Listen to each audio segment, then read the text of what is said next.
Doutor Pedro, vamos começar explicando o que é essa doença de silicone? Pois é, é um assunto que está bastante em evidência ultimamente, principalmente nas redes sociais, as blogueiras, né, digital influencers têm falado muito sobre isso.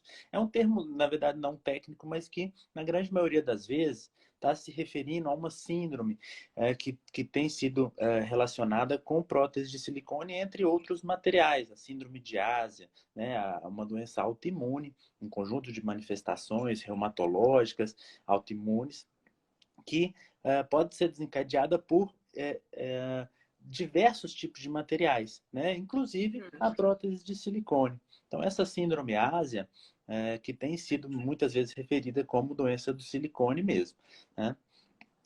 Existem várias manifestações reumatológicas. As principais são dores articulares, cansaço, sono não reparador, falta de disposição, alterações de equilíbrio, alterações de movimentação muscular, que podem se desenvolver em algum momento da vida, especialmente um pequeno grupo de pacientes que já tem uma predisposição genética a manifestar doenças autoimunes como um todo.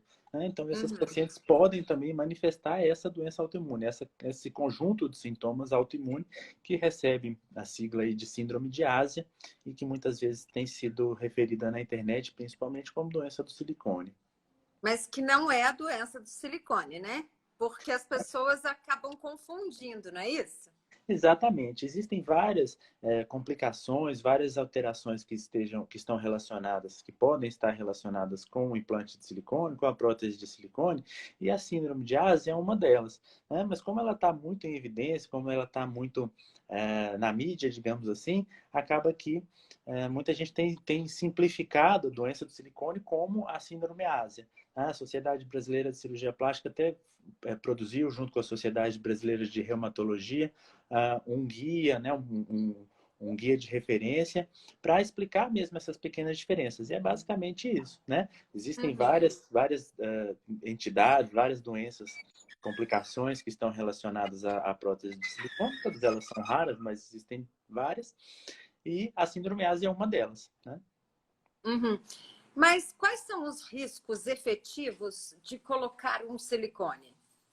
Olha, os riscos, a gente pode dividir entre riscos imediatos e riscos tardios. Né? Os riscos imediatos são as complicações relacionadas com a própria cirurgia, que a gente costuma informar mesmo para os pacientes. Infecção, que está relacionada, pode estar relacionada com qualquer tipo de cirurgia, as contraturas capsulares, né? Uma reação inflamatória mais exuberante do organismo em relação à prótese, né? Ruptura do implante, já é assim um pouco mais tardio e bem menos comum, bem menos frequente. A síndrome ásia também, não podemos esquecer dela, obviamente, né?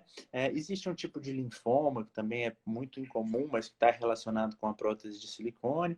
Essas são as principais complicações, né? As principais alterações, os principais riscos de saúde que estão associados com os implantes atualmente. Uhum. E a gente tem que lembrar também, doutor Pedro, que quando uma mulher ela coloca o silicone nas mamas, ela também tem que fazer uma manutenção e trocar esse silicone com uma certa regularidade, não é isso? É importante mesmo acompanhar, você tem toda a razão. Né? Tudo que a gente coloca dentro da gente, todo implante, seja mamário, seja uma prótese cardíaca, ortopédica, qualquer tipo de material que a gente coloca dentro do organismo, a gente precisa de uma monitorização frequente, né? Digamos assim, depois de determinado tempo, um determinado período, na prótese de silicone, geralmente a gente recomenda que esse cuidado seja feito em torno de 10 em 10 anos. A partir dos 10 anos, é importante fazer exames, voltar no cirurgião plástico, né, fazer uma ressonância magnética para acompanhar o estado de conservação que o implante se encontra. Não existe mais aquela recomendação absoluta de realizar a troca obrigatoriamente depois de 10 anos, simplesmente pelo passar do tempo. As próteses estão muito mais modernas, mais duradouras, mais seguras, a qualidade do material melhorou muito, então a gente não precisa obrigatoriamente trocar porque passou 10 anos. Mas Uhum, nada que a gente coloca dentro da gente é para sempre, né? Então não dá para dizer que a prótese seja eterna. Depois de uhum. 10 anos é bom fazer um exame, é bom consultar o cirurgião plástico, porque a durabilidade que as próteses apresentam, de fato, pela informação até da indústria mesmo, é em torno de 10 a 15 anos, né? Então, para evitar que haja alguma degradação, alguma degeneração maior, e essa prótese cause dor, cause algum incômodo, ou mesmo a contratura, como eu falei, mais tardia, é sempre importante estar acompanhando. Uhum. Agora, eu ia perguntar exatamente sobre essa questão da qualidade das próteses hoje, né? Que tem aumentado muito, assim como a medicina ela avança, né? Esses equipamentos que também são utilizados, né? Também avançam a qualidade, né? Mas muitas mulheres começaram a fazer a retirada desses implantes com medo da doença do silicone ou da síndrome de Ásia, né? Assim, como é que o senhor avalia essa atitude? As próteses realmente evoluíram muito, né? A qualidade do material, os tipos de revestimento da prótese, né? As variedades que a gente tem de opções para ajustar a melhor escolha para cada tipo de paciente, a durabilidade das próteses, o rigor mesmo das autoridades para aprovar o uso de implantes ficou muito maior, né? Então, assim, a prótese o implante de silicone é um dos implantes mais utilizados no mundo. Então, é um dos implantes mais estudados também. Né? Então, em termos gerais, são implantes extremamente seguros. Claro que todas essas complicações existem, né? A gente sempre tem que explicar isso para o paciente, sempre tem que estar, Cirurgia né? é cirurgia, ela tem risco. Exatamente, Sim, pode ser uma cirurgia no dente, pode ser uma cirurgia no dedo, ela tem um risco, né? exatamente. Retirar o implante com medo de uma eventual complicação como a síndrome de Ásia é uma questão um pouco difícil da gente avaliar em termos gerais, né? É uma questão mais pessoal. Não existe um exame específico que a gente possa fazer, não existe um score, uma forma muito precisa de se prever o risco do aparecimento da síndrome de Ásia, né? Os pacientes que têm uma doença autoimune já antes de colocar o implante, já têm uma artrite reumatoide, lúpus ou alguma doença autoimune da tireoide, alguma manifestação autoimune, eles realmente têm um risco um pouco aumentado. Mas é muito difícil a gente prever exatamente qual paciente que vai desenvolver a síndrome de Ásia. A gente faz implantes mamários já há muitos anos, né, por diversos motivos. Uma alteração no implante, o desejo da paciente, e entre outras razões. Né? Retirar o implante por causa dos sintomas também é um motivo que a gente às vezes faz. Né? Quando a gente não consegue encontrar uma outra justificativa, ou realmente os sintomas existem, não existe uma outra doença associada, então provavelmente é a prótese mesmo, é o implante mesmo, a gente faz a retirada. Se Uhum. retirar assim, profilaticamente, né, preocupado em algum dia eventualmente desenvolver, eu não acho que seja uma medida que a gente deve indicar para todo mundo, não, porque de fato é raro, né? Não é tão comum quanto tem se pensado que o silicone seja a causa desses sintomas. Né? A maioria das vezes Uhum. a gente consegue encontrar uma outra razão e não é o implante que é o culpado. Quando a gente faz o implante como em outras doenças. Uhum. Agora, por exemplo, tem muitas mulheres que chegam a relatar que a prótese ela vai sai o líquido, né? Sai o silicone, mas isso não é uma coisa comum, né? Não, isso não é comum, né? Isso, na verdade, uma das características, né, do que a gente estava dizendo da evolução dos implantes é que o gel de silicone que preenche os implantes hoje em dia é um gel extremamente coeso. Então, a gente até faz uma demonstração, às vezes, no consultório, para o paciente conseguir visualizar isso melhor. Você faz um corte na cápsula, né, na capa do implante, aperta, o silicone sai, a hora que você solta, ele volta. Ele é extremamente coeso. Então, ele não vaza, ele não derrama, ele não escorre pelo corpo, não. As próteses, os implantes de hoje têm essa propriedade justamente para que isso não aconteça. Né? Uhum. Existem alguns relatos de células do organismo que fagocitam, como a gente diz, que comem mesmo algumas partículas de silicone, mas isso são relatos antigos, são relatos de próteses que a gente não utiliza mais. Né? Então, esse medo do silicone escorrer, do silicone vazar, apesar de ser um medo comum, hoje em dia ele não tem mais fundamento. Né? Isso não Uhum. acontece mais. A gente tem que lembrar também, doutor Pedro, que aqui no Brasil é o país que tem o maior número de cirurgias, né? Principalmente de implante mamário, né? O Brasil e os Estados Unidos ficam sempre aí revezando essa liderança de número de cirurgias plásticas, né? Implantes mamários e lipoaspiração são realmente as campeãs em número absoluto de cirurgias, tanto aqui quanto lá. Então, como eu já mencionei até mais cedo, o implante de silicone é o implante mais utilizado, né, de todos se a gente pensar em todos os implantes que a medicina utiliza, como eu falei, implantes ortopédicos, cardíacos, oculares, o mais utilizado é o implante de mama mesmo, é a prótese mamária de silicone. Então, a gente conhece muita coisa. Claro que a gente não conhece tudo sobre nada, né? A medicina está sempre avançando, sempre descobrindo alguma coisa nova. Mas a gente conhece muito do implante. E a doença do silicone existe, como outras doenças existem. Esse ano mesmo já fiz alguns implantes por essa razão. Mas não é uma doença tão frequente, tão comum, quanto muitas vezes a gente é levado a pensar, pelo que tem se A passado. própria Organização Mundial de Saúde, ela não reconhece como sendo uma doença especificamente, né?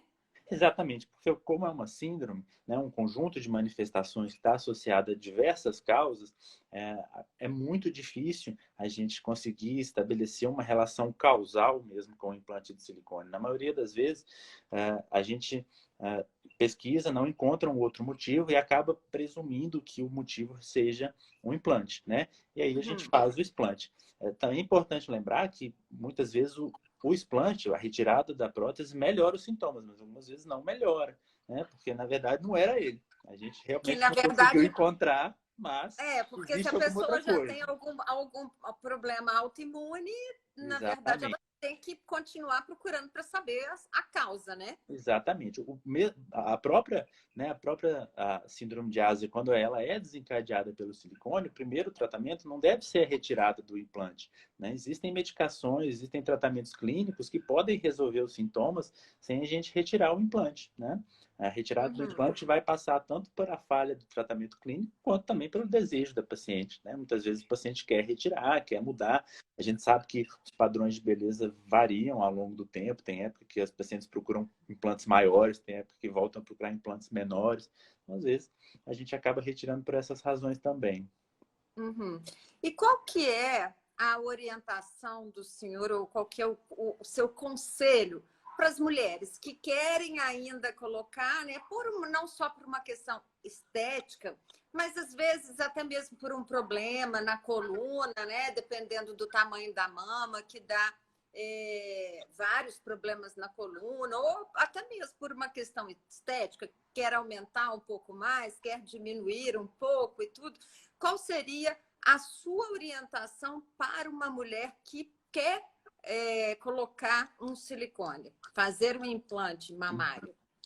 Olha, o mais importante é procurar um cirurgião plástico de confiança e a gente vai analisar individualmente cada paciente. É muito difícil a gente fazer uma determinação assim muito genérica, porque existem fatores individuais que são extremamente importantes, né? O desejo da paciente é extremamente importante, né? As características genéticas, o histórico familiar, o histórico de algum tipo de doença, né? Alguns pacientes a gente vai pedir a ajuda do colega reumatologista para avaliar, olha, essa paciente tem determinada doença, tem tal característica, o que você me recomenda? Você acha que seria seguro usar um implante? Né? Então, a avaliação individualizada é o fator mais importante mesmo, né?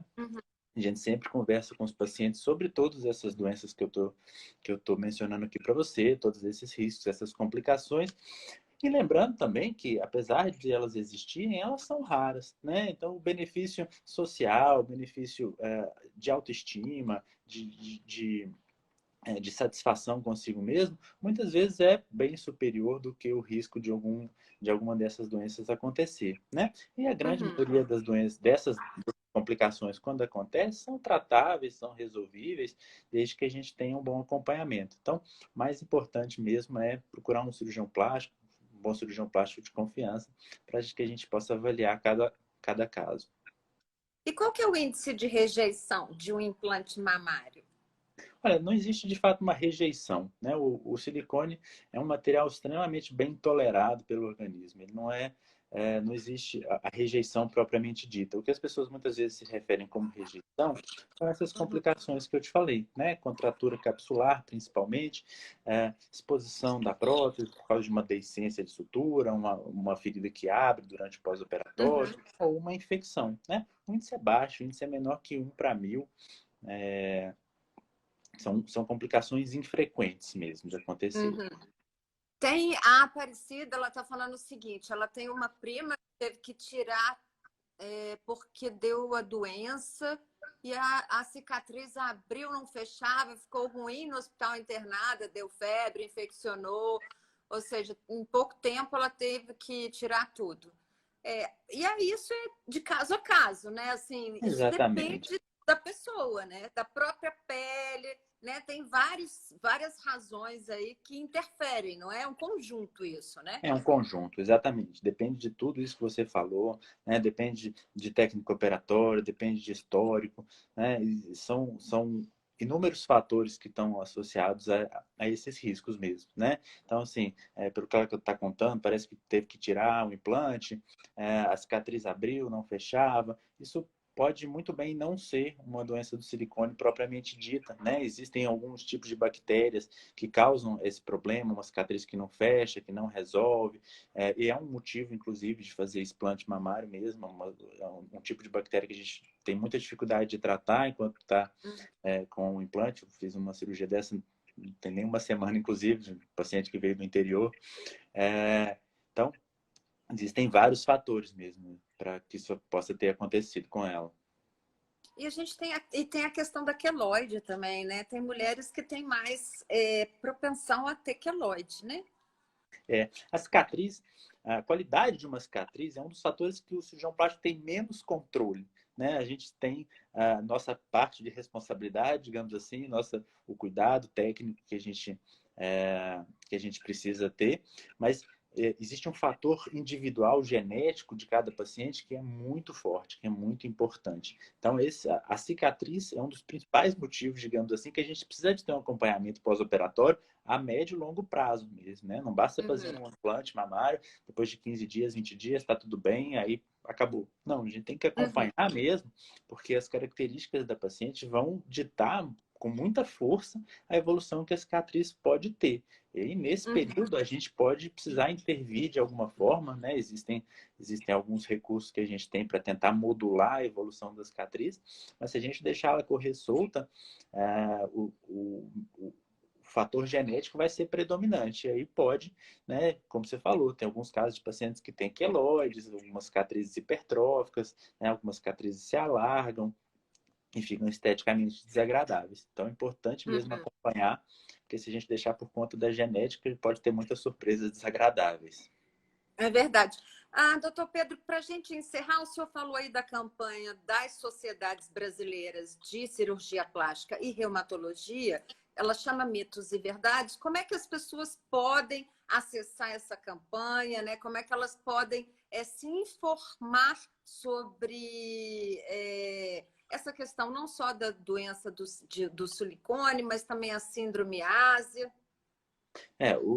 A cartilha está disponível no site da Sociedade Brasileira de Cirurgia Plástica, no site da Sociedade Brasileira de Reumatologia também, né? E os nossos cirurgiões plásticos estamos sempre procurando informações, sempre informados, né, em contato com a Sociedade Brasileira também, para ter essa informação bem na ponta da língua. Então, como eu estava te dizendo, antes de colocar, se tiver algum problema, depois de colocar alguma dúvida, a melhor conduta é procurar um cirurgião plástico de confiança mesmo, né? Que a gente Uhum. pode, né, tanto reunir, juntar essas informações, juntar tudo o que tem de verdade, todas essas informações que a gente vê na internet e também ver, avaliar cada característica dos pacientes individualmente.